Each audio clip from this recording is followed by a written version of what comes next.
Welcome back to Roundtable Potluck, where I share stories of people I admire.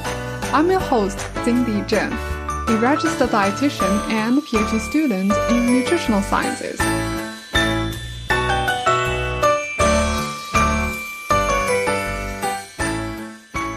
Today, we are diving into part 2 of my interview with Jason Alme. I apologize for the delay. Life has been quite eventful, including spending time with my family in China, but I promise the wait will be worth it.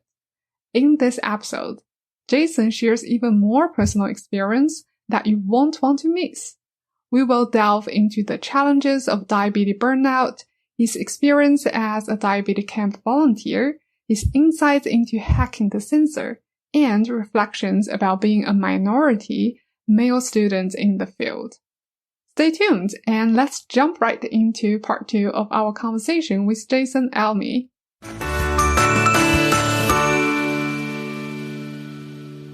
And I kind of curious about your experience having the support from the diabetes educator. Yeah, my diabetes educator was awesome. So the endocrinologist office that I was referred to when I first was diagnosed with diabetes, of course, I went to the hospital when they first caught my general care practitioner caught my 794 blood glucose, because of the, everything's connected. Like that was a Kaiser doctor. Kaiser Permanente Lab did the blood work. They called me at 11 o'clock and they said, you got to get to the hospital. Your blood sugar is really high. You got to go. So I went to the hospital at 11 o'clock at night. I was there till 4 in the morning. They ran the IV through, they pumped fluid in, they pumped insulin through the IV, and eventually sent me home. But that was where they diagnosed me with diabetes. You got diabetes, and Kaiser will be reaching out to you. So someone from my insurance company reached out to me and said, okay, here's the closest in your area endocrinology office. This is the one we're going to refer you to. And so I went there, saw the doctor a few times, of course. They formally diagnosed me with diabetes, sort of didn't really explain what it is because it's the doctor. They're like, all right, you got diabetes. It'll be $500. We'll see you later. And they leave. And you're like, I'm sorry, what? You didn't even sit down. You're charging me $500? You walked by the door, said I had diabetes, and then waved goodbye. That's $500. You didn't even sit down. You didn't even come in the room. You just walked by the door.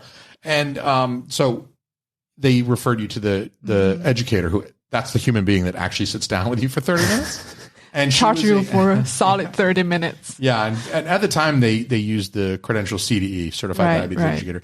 Now it's CDCES or something like that. Yeah. It's a Certified Diabetes Education and something specialist. Yeah. I'm forgetting it now, but it's the same professional who's it's education and care specialist. CDCES, Certified Diabetes Care and Education Specialist. CDCES. Yeah. So that's the person that will sit down to you and kind of teach you the ins and outs. And so the first one I saw was awesome. I think she was a registered nurse who then got the CDE credential afterward, but she might have been a dietitian. I don't remember. But she sat down with me. Why you feel like she's good? Yeah, I felt like she was good because unlike the doctors, she's actually sitting down with me. She's talking to me about everything. She was a type 1 diabetic herself. Oh. So it's like, one of us. Like you're suddenly sitting down with somebody who not only is going to teach you how to manage it, but they do it themselves. Yeah. So not that really impacts the credibility because, there's tons of dietitians out there. There's tons of diabetes educators out there. There's tons of medical doctors out there that work as endocrinologists that don't have type 1 diabetes that I would still listen to because they have an expertise that's valuable. But there's just something about somebody being like, oh yeah, I got what you got, and it's like, that's the part that doesn't necessarily affect her credibility, but it made me feel more comfortable. Like one of my people, like this is, I have to imagine that it would be similar to being a foreign student in another country. Right. And you've gone over to this foreign land to learn, to get a degree. And you're dealing with all of these people you speak the same language, but it's your second language. But then when you meet someone who's from your hometown, and all of a sudden I can speak my native language with this person, and they grew up where I grew up. They went to high school at the neighboring high school to my high school. Suddenly you have this personal connection with that person that doesn't take anything away from the other people. That's the identity we share in a way. But suddenly you click and you're like, oh, you've been through this thing that I've been through. we have this in common, and maybe nothing else, but we have this thing in common, and we can kind of click in that regard. So that was the thing. And I had an endocrinologist recently here for a while until he retired, who was also type 1 diabetic. And it was nice. It was just nice to be able to talk to somebody who's like, yeah, I do this all the time. This is what I do, you know? Yeah. Versus this is what we're instructed to teach you, or this is what the textbook says. It's nice for somebody to be like, yeah, this is what I do. Yeah. Here's a hack. Let me show you how to hack this thing. I'm like, yes. So the diabetes educator was great. The diabetes educator it was just a cool experience. And also made me kind of think like, maybe I could do this. Like, maybe this would be cool. Like she's a diabetic. I'm a diabetic. Like maybe. Are you thinking about diabetes educator as maybe one of your career paths? Definitely thought about that as a career path. Definitely still considering it as a career path. I mean, I'm going to sit for the RD. You know, I'll do the internship, and I'll sit for the test. And once I've got that credential, of course, then the way will be open to me to get the requisite experience and then do the certified diabetes educator exam. And so that's always been kind of part of the plan, at least softly. I like pediatrics as well. And there's some crossover there, right? Because a lot of people are diagnosed with type 1 diabetes as youngsters. 3 years old sometimes, young. Kids the same age as my kids getting diagnosed with diabetes. And that just like, it gets me like in the heart. I'm like, I want to do something to help. And I volunteered for a camp here in New Hampshire. It's called Camp Carefree. It was an American Diabetes Association camp about 30 minutes north of here. And it was just for young people with type 1 diabetes. And I volunteered there 2 summers, and I got busy with school and life and kids. Like I really was having kids. It was very hard for me to go back. But it was that was a really huge experience because, again, it was like I'm kind of in and amongst my people. And what's I was your role in the volunteer? So I was basically a nutrition educator / babysitter. So we would what we would do is we would help out with, so like they need to know how much to bolus for their food. They're all diabetics, so they have to take a bolus of insulin prior to eating. So we were involved at meal times. We would disseminate information on some of the food that was being served so that they would know how much carbohydrate they were consuming so that they would know how much to bolus. And it was wild because we would give these, we'd have cards with, the meal information on it so they would know how much carbs. I'm talking about a little girl, she's maybe 6 or 7 years old, and I'm sitting at their table. So we would sit at their tables with them, and we'd rotate different tables at different meals. And so we would be there to like assist with the food, like the nutritional properties of the food. And the idea was that we would learn, as students learn about the experience of the kids with diabetes. But I was already diabetic. So I was like, I already know. So for them, they responded really well to me because like, oh shit, you got it too. And I'm like you show the device? Yeah. I'm like, hey, like they'd see it on me and I'd be checking my thing. And I'd take insulin and then we would eat together. And they're like, wait a minute, you're doing it too. And I'm like, yeah, I'm diabetic like you. So it was just such a phenomenal connection. And just seeing like a little girl, I remember watching this little girl, had to be 6, 7 years old. She was one of the youngest girls they would take. It was an overnight camp for 2 weeks. Okay. So they were away from home. They were away from their parents for 2 weeks at this camp. And this little girl, we're about to eat waffles or something that morning. And she's just just like normal as can be, like playing with Barbies or anything else. She's like, does the thing, checks her blood sugar, takes the pen, puts the needle on, cranks it up, just boop. Or she does it in her arm, just boop, and then puts the cap on it, and it's time to eat. Like it was just the most normal thing. And I was just like, damn, that kid is 7 years old. Like I started doing that when I was 22 or 23, and it used to intimidate the shit out of me. And this kid's just, it's no problem. Just boop, boop, boop. And it was just like really impressive. And it just shows you like they got to live with it too. So they get good at it as well. It probably scared the shit out of her when she first had to take an injection as a little kid. Yeah. Little kids hate shots.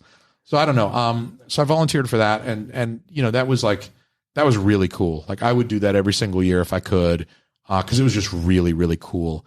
And so yeah, having the being a diabetes education specialist, and having an interest in pediatric nutrition, I think those two really can go pretty well together because you can work with a pediatric diabetic population, and so that would be pretty interesting. I also want to do this, honestly, like. As if you couldn't tell, I'm kind of into podcasting. I also kind of like talking, right? So I want to. Yeah, the educator is a perfect job description for you. Yeah. You know? So, and that's another credential that would allow me to go on programs, podcasts, and other programs to talk and have a credential to back up what I'm saying and to be able to provide very specific nutrition advice legally. So that's the main reason I'm back here getting an RD and looking for those credentials, because then I can say things about food and nutrition in a very specific manner, fully legally. So yeah, fully support people who need it. Yeah, I think that's interesting. And also I heard the term, it's called diabetes burnout. Yeah. Oh yeah, that's a real thing. Yeah. I've been diabetic long enough that I can tell you about that. Yeah, tell me about it, because I feel like a lot of times people just focusing on the data, and you want the A1C be good. You want the data to be good, but not necessarily how the person's life look like.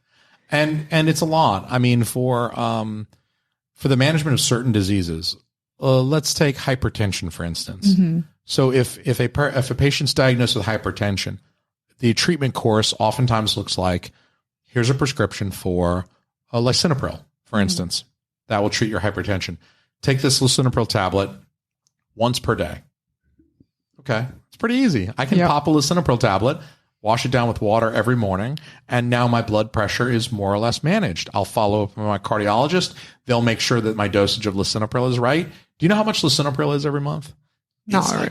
It's like $1.35. Okay. They've got generic. Very affordable. It's nothing. They've got generic lisinopril. So if you've got hypertension and you get diagnosed with, or you get prescribed lisinopril, not only is it really cheap, but it's very easy to take. So the burden is super low. You just take your pill every morning. And when you run out, you go pay another $1.35 at the Walgreens and you get more. And so with diabetes, it can be very much the opposite of that. You've got, depending on what your treatment course, there's a lot more varieties of treatment for type 1 diabetes, especially type 1 diabetes. I feel like with type 2, the burnout is probably sticking to your diet, right? Because you have to treat. Type 2 is so much you treat it with the diet. Type 1, you have to eat well too. Otherwise, your blood sugars go way up. But I think that's what really, like a lot of type 2 diabetics, they get really tired of following that diet and they miss their foods, especially if they're used to eating a lot of crappy foods.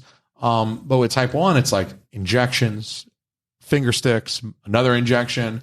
I got to remember this insulin. I got to remember the other insulin. I got to remember my syringes. I got to get my test strips. And it's a lot. It's a high burden because you're always managing. Every time I eat, I'm thinking about my diabetes. After I eat every meal, I'm thinking about my diabetes an hour later. This machine is beeping. It shifts the burden a little bit to get off of multiple daily injections and start doing an insulin pump. It definitely shifts the burden a little bit because now I'm not worried about my vials of insulin and my syringes and my test strips. I've got it. It's much easier for me. But now I'm worried about this device and like, is it going to die? I got to remember to charge it. It's always beeping. The stupid thing is always, why is it always beeping? Like, shut up. It's 2 a.m. Stop beeping. Like, or it's just beeping because I'm low at 3 a.m. I need to go eat something. I got to get out of bed to go eat something, or I don't know, I could die. So it's just really, it can be a lot. And like when this device I was telling you earlier, that little cable, that little tube, when it gets caught on something like the door handle or like a drawer, the handle of the drawer, oh my God, it rips it out of me. And I'm like, oh, I got to do that all over again. And I'm running out of supplies and I'm just mad. So sometimes I want to take this thing off of my hip and I want to like throw it in a river. I want to throw it through the window. Yeah. Watch the glass just break, and I want it to go flying out the window and like land in a river and just like wash away and just like goodbye. Yeah, like sayonara, good riddance. I just makes me. But it's good for me, so it's like a love-hate thing. So it's like I got to keep it on me. My A1C is 5.9, by the way. That's really impressive. That's a ballin' A1C for a type 1 diabetic. It's awesome. So the thing works. All the beeping works. Freaking drives me nuts. I'm just like, oh, stop beeping sometimes. Yeah, we heard that in one of our seminar courses or whatever. And it just kept going off because I didn't, like I had to get up to leave to like fix it, but I couldn't, I just didn't want to leave. We're almost done. So the thing keeps beeping and Dr. Merle finally looks and she's like, what? I'm like, it's me.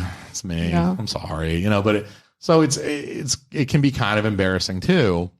But I think people burn out. I think people burn out of having to deal with it all the time. Yeah. Whereas with a lot of 24/7. disease states, you take a pill in the morning and you forget about it the rest of the day. It doesn't affect how you eat. It doesn't affect, it should. I mean, hypertension should affect how you eat. Right. People who are diagnosed with hypertension, let me say this for other dietitians that might be listening to this, other nutritional professionals, you should modify your intake when you're diagnosed with hypertension.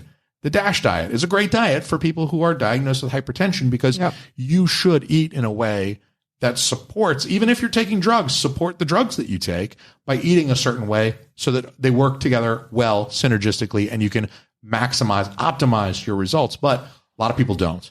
Right. A lot of people just, I can take a pill for it. They and I'm are gonna going keep with eating hot dogs and soda. math first, not really lifestyle changes. That's just too Isn't much. that the American way? Yeah. That's our culture in a nutshell. Give me a pill for it. Yeah. Okay. Yeah, All I got let's to take just is fix lisinopril. it. Yeah. I'll just take the lisinopril and keep eating McDonald's every day for lunch. So it's diabetes is uniquely burdensome with the treatment because it's just constant. It doesn't go away. It doesn't leave you alone. Regardless of your mode of treatment, if you're doing multiple daily injections or if you're doing continuous blood glucose monitor with a insulin infusion pump or something like that, it's still something that's always at the forefront of your mind. It's like it's like constant remind you you are diagnosed. Hey, by the way, I'm still here. Yeah. Hey, what'd you have for lunch? Your blood sugar's kind of high. Hey, it's 3 a.m. Do you mind waking up? Because your blood sugar's 60. You better eat something because that insulin is like, it's doing its job right now. You got to get up at 3 a.m. Yeah, did you wake your kid up because you were eating fruit snacks in the kitchen at 3 a.m? Oh, yeah, that sucks to be you, nerd. It's just really a lot. And I feel it sometimes. I have to admit to everyone listening, I feel that burnout sometimes. I just wish I could like rip the thing off, throw it in the garbage, and just, I don't want to hear it beep. I don't want to think about it. I just want to live my life and not have to worry about being diabetic. Unfortunately, that's not the way. And when I did my very first diabetes education class, this was within a month of being diagnosed. Okay. There was another young man. He was probably mid-20s or so, about my age, maybe a little younger than me, maybe 19, 18. He was a little younger than me, but he'd been diagnosed diabetic for a while. And he was back in the education class because he'd gone into diabetic ketoacidosis because he just stopped treating. He just got burned out. He was just like, F this. Whatever. I'm done. Yeah. Right. And unfortunately, that does happen to a lot of people with diabetes is that they eventually they hit the breaking point and they're just like, I need a week off. But the disease doesn't know you need a week off. No. Your boss will give you a week off sometimes. You'll get PTO and you can take a week off. Hell, school is about to give us a little time off here too soon, but diabetes won't give you a week off. And so if you take a week off, your work piles up. The diabetes is like, all right, I'm still here. You may not be, you may have like tuned me out. You took off the CGM and you can't hear the thing beeping, but it doesn't go away. So, unfortunately the burnout, it's real and it affects people. And usually the result is negative. It's a negative impact because when people get burnt out, they start ignoring their injections. They start ignoring their pump. They start ignoring they don't check their sugars. They don't prick their fingers or they don't look at their CGM. They pull their CGM out. The only person that really negatively impacts is them. Yeah. So it's unfortunate. I do wish that there were ways to deal with that. And I don't know that there's really good therapies for how do we deal with the burnout that happens after a few years of having it, of constantly managing this thing.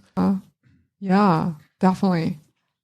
Like, I wonder like how you deal with your burnout feelings or how your people love you, surround you, like help you get through that tough moment. Yeah, it is tough sometimes. And,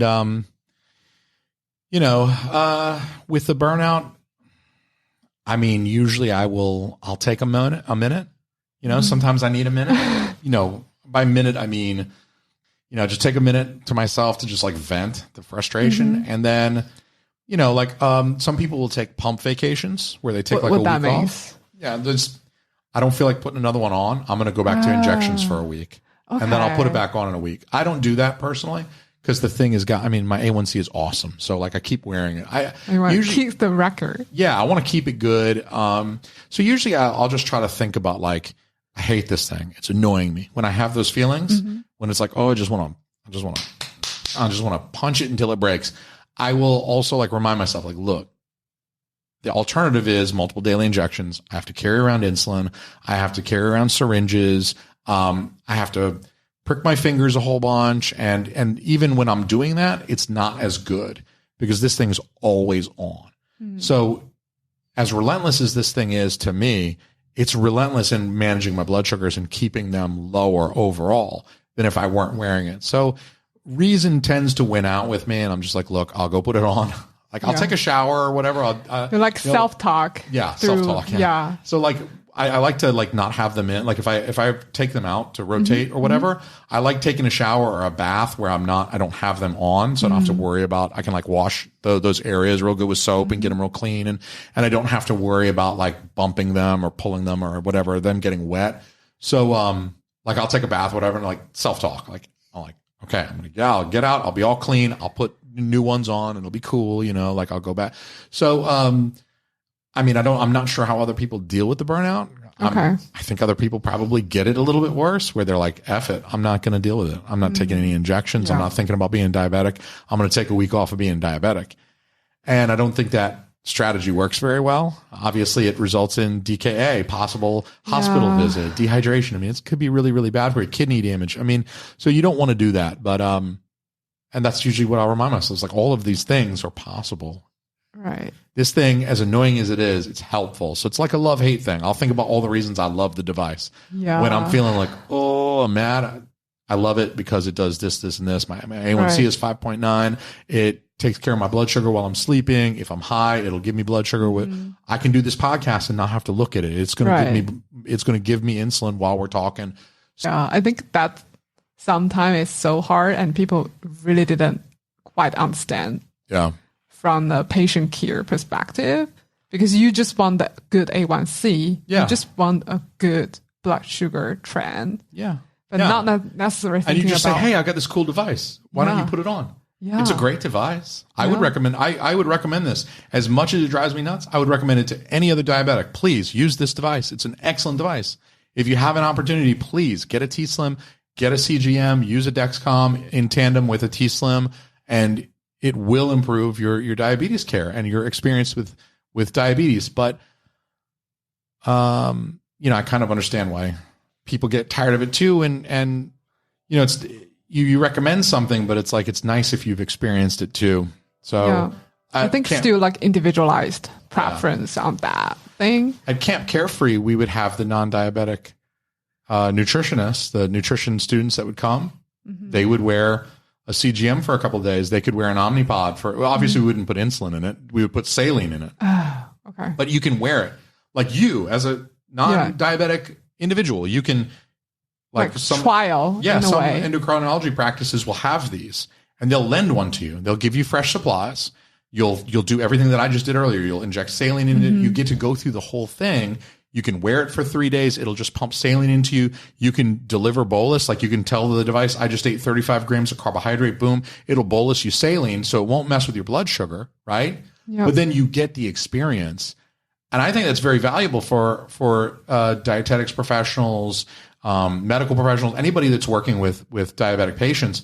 I think it's important, like wear the thing for a few days. That way, when you're talking to somebody, you know at least a little bit what they're dealing with because you wore it too. So I think it helps out a lot. And that was one of the cool things about interning at Camp Carefree is that they would make that available for people without diabetes to still wear. And it was like, oh, cool. Like, wow, this is what you have to deal with. Like, this thing is annoying.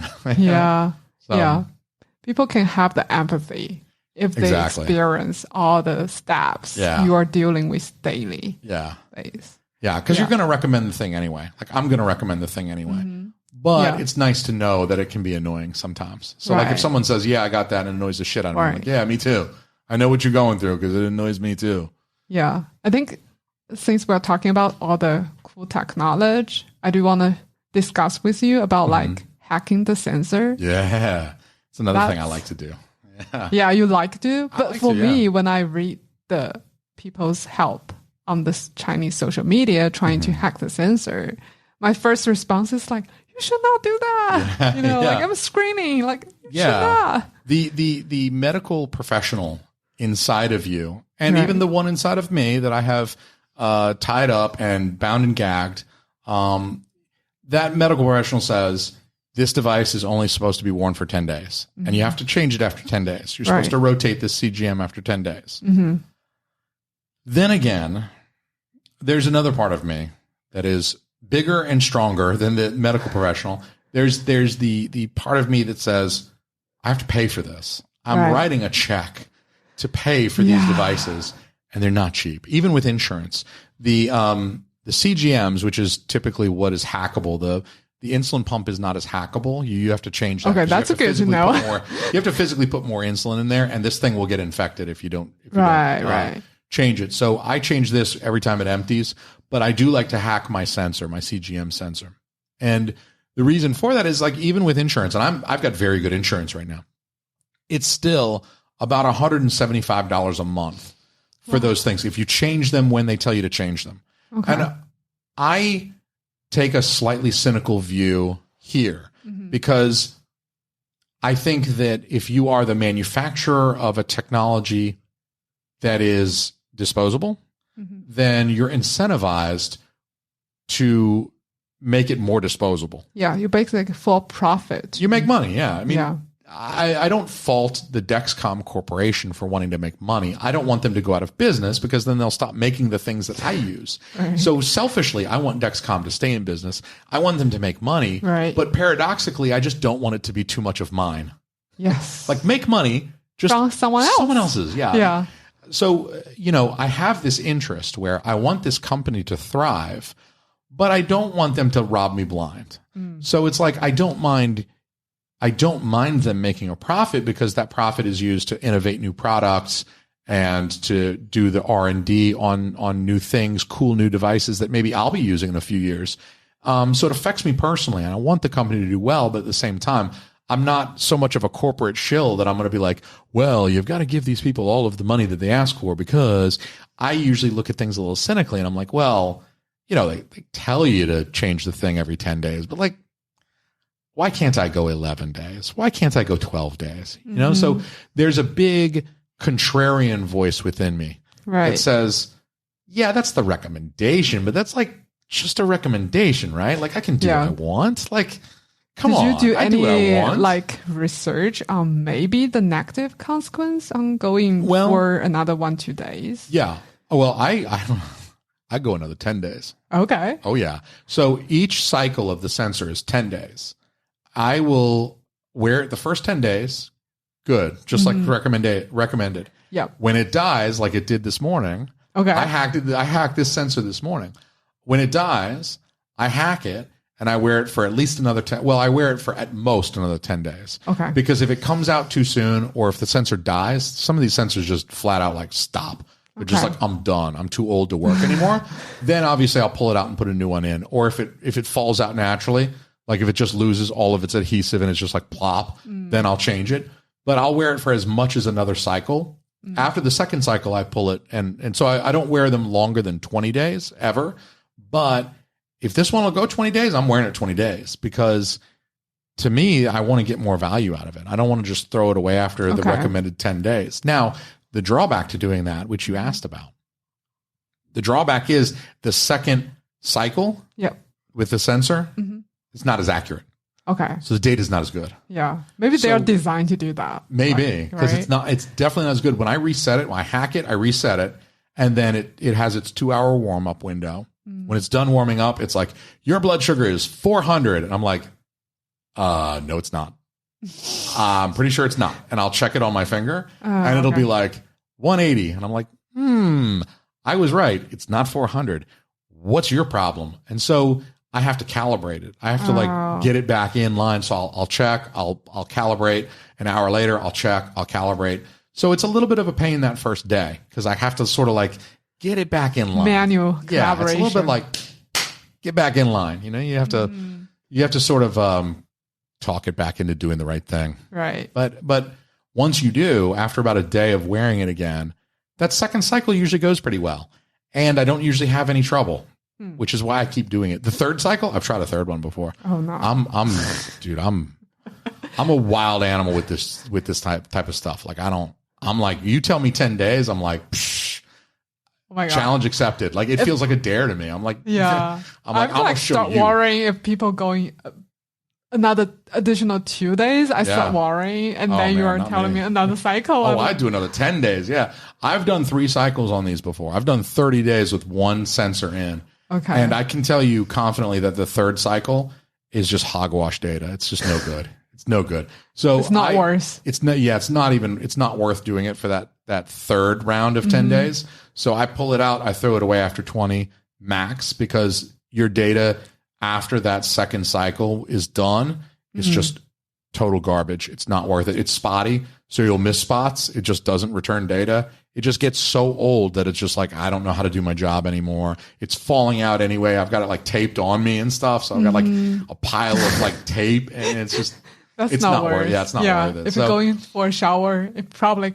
fall out. Jeez, if I sneeze, it falls out. I'm like, no, it's pretty bad. I'm like, and then the thing flies off me. I'm like, oh God. So the 3rd cycle is not worth it, but the 2nd cycle I do find to be useful. And my endocrinologist is just like, I didn't hear that, but right. I feel like that's really. It's sort of a pain to hack, because you actually have to remove it. You have to remove the transmitter without removing the sensor, which Dexcom very much doesn't want you to do. So I have to take a test strip. And I have to like get in there, and there's 2 buttons that I can click and it'll come out, but it's hard. So I'll be sitting there like doing this, like trying to get it out. But once I finally get it out, you leave it out for 15 minutes, then you pop it back in, and it's ready to go. Wow. Just restart it like it was new, and it thinks it's new again. It's, I can't recommend it. Like the professional side of it is like, you can't tell someone else to do that. No. That's not good. But, I can say that's what I do. That's a fascinating part. Like you having both like patient thinking as well as a professional thinking. Yeah. And I wonder kind of your whole nutrition journey and your diabetes journey, how that inform your, like, as a professional, your patient care philosophy, how that kind of shape you. I don't know if it's good. I mean, it definitely shapes me, but I don't know if it's, because I will sit here on a podcast and say, I hacked that sensor. And if anybody else is listening, that's a type 1 diabetic. I just gave them an idea. Like, don't do what I do. Only I do it. And I just admitted to doing it. And I just said it worked. So I don't know, make your own decisions. But, it does impact things, because like, I know where I cut corners. I know where I break the rules, or where I kind of do things a little different. Mm-hmm. And I also know that like what you recommend as a professional, right? That's very, very important. And it's very important to do things in a certain way that is, it's like, effective. It's got to be efficacious. It's got to be safe. Safety's huge, which means it's got to be evidence-based. And so, if the evidence says that wearing the Dexcom for a second cycle of 10 days produces poor data, and it doesn't allow your insulin pump to make the proper decisions, and it could result in harm, like over delivery of insulin, because it thinks your blood sugar is way higher than it really is, and it over delivers insulin to you. That's dangerous. I mean, that's dangerous for a patient. So there's definitely like a devil on one shoulder and an angel on another. You ever see the cartoons, like a lot of Looney Tunes cartoons? The little angel pops up and he's like, "No, don't do it. Do the right thing." And then the devil pops up and he's like, "Do it. Do the bad thing. Do the bad thing." Yeah. I definitely have that. There's 2 little Jasons. There's the one that's like, "Dude, you're paying $300 for these things. It's $180 a month for these things. Like, wear that another 10 days. Like, absolutely get more value out of that. Don't throw that away. That's like buying a new iPhone every year. Of course, Apple wants me to buy a new iPhone every year. I'm not buying a new iPhone every year. That's $1,000. What am I going to buy a new iPhone every year for?" So there's very much like another, that's the other devil on my shoulder. It's like, why would you pull this thing out of yourself when it's still giving you data and throw it away? So it does affect like how, obviously I have to make a certain recommendation. That's like, there's very much like, there's a clinical message. Right. It's evidence-based. But then there's the message of like, well, like you will live the experience. I'm not going to recommend the carnivore diet to anybody, but like if you ate a little bit less carbs, that might help if you're a diabetic. Like maybe you don't need 60% carbs. Maybe you could dial that down to 40 and you can bump your protein up a little bit, make sure it's lean and still get your fruits and vegetables in. I'm not going to tell them to stop eating fruits and vegetables, but there's definitely a part of me that's influenced by my experience of the disease. There's that practical side, I guess, as well. It's like, I think that's a hard question. I feel like it's a tough one. Yeah, it's a tough one because I feel like that's probably is, even though I'm not like having type 1 or 2 diabetes management experience on that, I feel like hearing those patient stories informing in many ways, because when you are learning from textbook, you will just feel like, oh, you should strictly follow this, food list. And if you do this, you can get good A1C. Yeah. But if you are hearing more stories and you are thinking about those barriers individuals or even the families is facing, you are rethinking your approach as a dietitian. So I think that's, even though I either have no good answer on this question, I don't know like how I should approach if there's a patient reach out to me, like I'm hacking my sensor because I'm too broke, I cannot afford it. Yeah. I actually don't know how, in a best way, I should support him or her, So, I mean, but just realizing there's a difference between your textbook style and the best patient care. Yeah. I think it's important for me. Yeah. There's sort of like the textbook, but then there's real life. Right. And so they even talk about that a lot. They'll say somebody's got like a lot of book knowledge, but they're not very smart. Like they're not very savvy in like real life situations. So they might be really, really smart with something. They know a lot. They have a lot of knowledge, but they don't navigate real life quite as well because they don't have that social intelligence. And so almost nobody follows the textbook.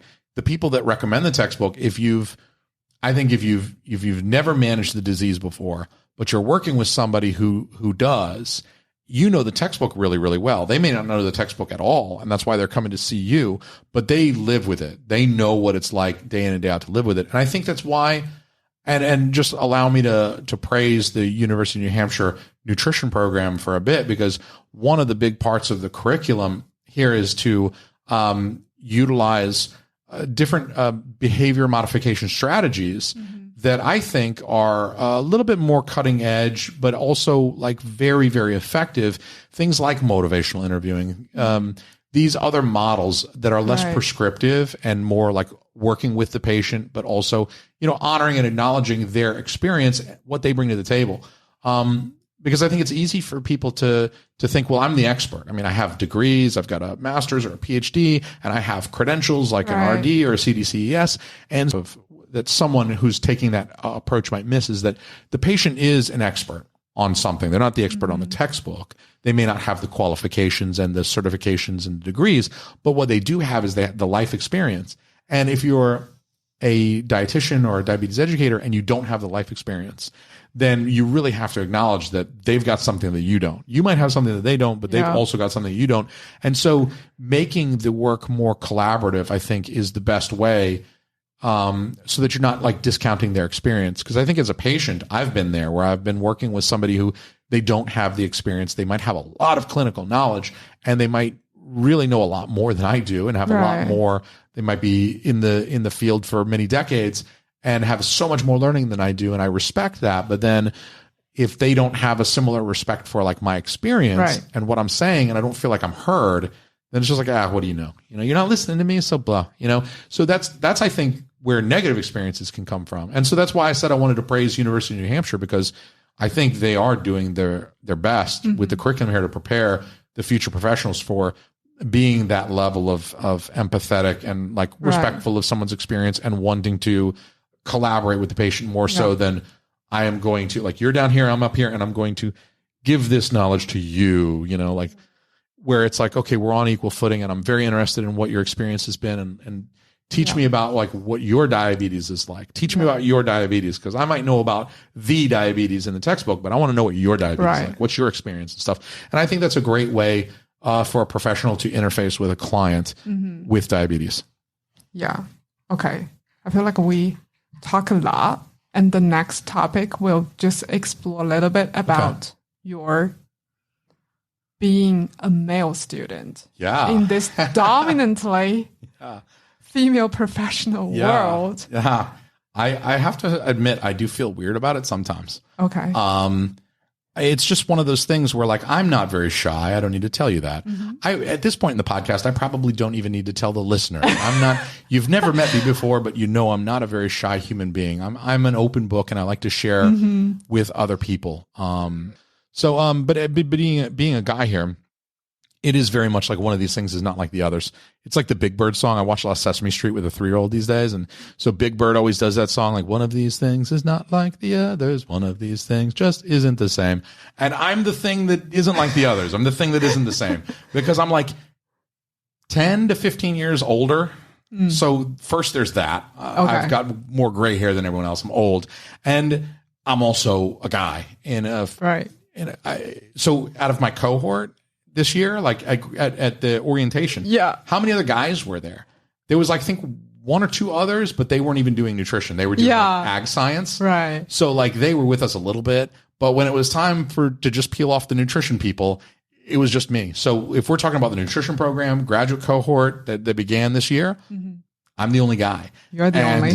Yeah. And besides Anne, I am like the outlier. So I'm like a double outlier. I'm an outlier in terms of my biological sex as well as my gender identity. And I'm also an outlier in terms of my age. So I do feel that sometimes.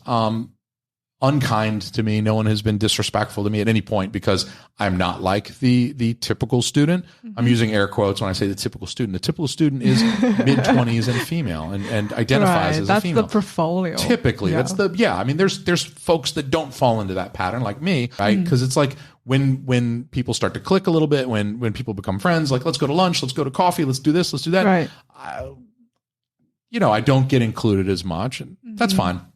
It is what it is. I probably wouldn't be able to partake in the social stuff quite as much either because of those things that I just mentioned. So I think that sometimes my diversity is a strength. Right. Unfortunately, I do think that.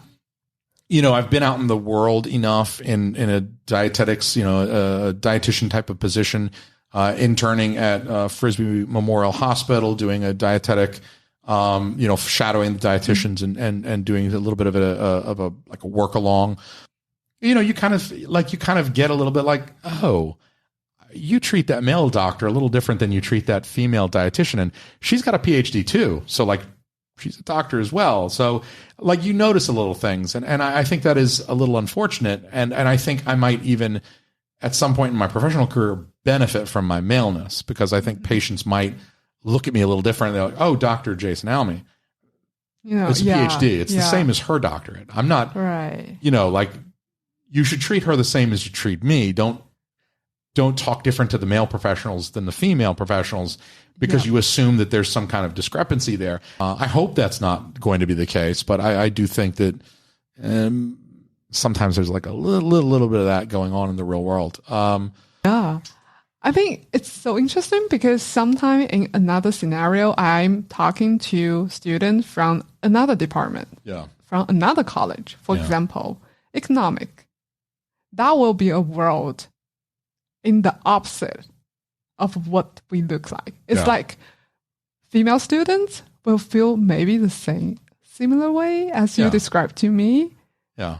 And because during the Thanksgiving dinner I mentioned to you, I visit a professor's house because the international student office, they have very nice program, pair you up with a local faculty.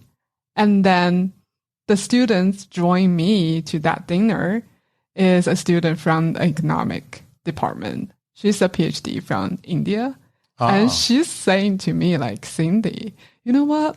In our group activity surrounded by male students, we are going to bar. We are doing poke. So it's like those activities, not like I cannot do, but it's not like, she's with a bunch of dudes that just want to go drink. They're like, we're going to get a case of beer and play cornhole. You want to come over? And you're like, what are you talking about? I don't know. Yeah. So I feel like that's just interesting. Like, because I was saying to her, like, actually, I'm in the opposite. Yeah. Like, if you want to like hang out with dominant females, we are the department you can look for. For sure. So that's just like interesting, but also because we talk a lot about like diversify this dietetic professionals, not only like from the gender perspective, but also from ethnic diversity. Like we hope to get more people from minority groups to, join these professionals so that we can provide more cultural relevant, appropriate care for the patient in this society. Yeah, because as we were saying a little while ago, so much of how we eat is cultural. It's something that's passed down that we get from our family. And you want that diversity because you can't be an expert on every single culture and every single eating pattern and dietary pattern and stuff like that. So I think it does benefit a program to have, and an industry to have, diverse professionals within it. So I think it's beneficial. Any final thoughts? That's a really delightful conversation. Yeah. We went long form. I'm glad we did. It gave me plenty of opportunity to talk because I love talking. And I don't really have any last. I would just say, like, anybody if you got any questions for me, you can most certainly reach out to me. You can @ me on Twitter @ Jason_Alme. That's ALME @ Jason_Alme. You can email me, and probably adding me on Twitter is probably the easiest, right? Than giving it jason.alme@teamalme.com, ALME. So you can email me if you want. Because you are also a podcast producer. Yeah. I make podcasts. So hopefully this sounded okay for you guys because I produced this episode. But anybody if you have questions about diabetes, if you have questions about my experience, anything you want to ask me. Yeah, if you want to join the RD family and you are being a male, maybe you can provide some experience. Yeah, absolutely. And I do know there are a few other. I mentioned Professor Pietro. He is a male registered dietitian. My buddy Jacob Pottle he's in the dietetics internship currently. He will be a male dietitian shortly. And so there's a small contingent of us. If you're interested in it, I absolutely would recommend it to men. But if you want to ask me about it, if you feel weird about it or you have any questions about it, definitely shoot me. Or if I said something today, if I made a joke that you didn't like, feel free to address me down on my email. I'm open to criticisms as well. Okay. That's cool. Yeah. Thank you very much. I really appreciate coming on. Yeah. Thank you so much for providing the advice. Anytime. Anything. Anytime. I hate to say this because it means I'll have to do it again, but anytime. Okay. I'm very happy. If you want to do another in-person interview with somebody else. Yeah. Thank you, Jason, for joining me today. Yeah, absolutely.